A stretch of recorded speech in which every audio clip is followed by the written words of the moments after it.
Peace and Pan-Africanism. Peace and Pan-Africanism. Peace and Black Power. My black family. It's been a while. You know, your old brother had to focus his attention on some other things due to a lot of deadlines I have coming up in the next month.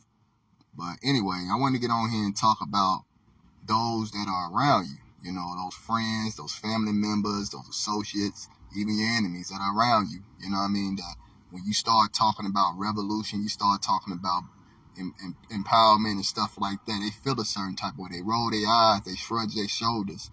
You know what I mean? They don't want to talk about politics and religion, you know. But when they do talk about something, they bringing up stuff of irrelevance. Stuff like neighborhood street numbers and stuff that has no type of relevance because they don't own nothing. You know, they talk about the tattoos on their body, representing their hoods and all this stuff, but don't own nothing. You know what I mean?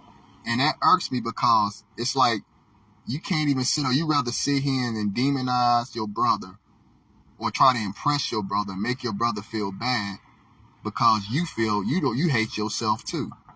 You know what I mean? What my man say, you get surround yourself with the symbols of freedom because you ain't never felt that or tasted that freedom before. You know what I mean? We got to do better, you know? And then I sit here, you know, I go out here all the time, you know, and I try to do what I can. I'm not saying I'm some, you know, person that's on this platform living a multi-million-dollar YouTube dream or something like that. You know, I'm just like you. You know, I'm out here just putting my words out there because I know it's people out there that's like me, that think like me, that's looking for improvement in their community. You know what I mean? That understand the facts and the history of what our people have went through. You know, instead of thinking about just building museums that we go in there and weep over our people, continue to weep, they don't have no type of plan set to get people together so we can make these things happen. There's very few brothers and sisters out here that are putting in the work. And I ain't gonna say I'm in that category physically. Yeah, on the internet I put out my work. In my art I put in the work. You know what I mean? I guarantee you 2 years from now, through the grace of the Most High, you're going to see me doing something instead of just doing stuff on the internet.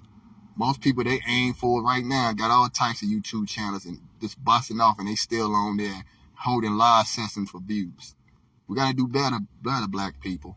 You know what I mean? And we got to deter from the ones that aren't about the movement.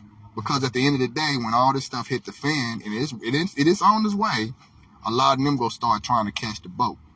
You know what I mean? Leave it up to me. Let's purge all Negro pens. Peace and Pan-Africanism. Peace and Black Power. Love y'all.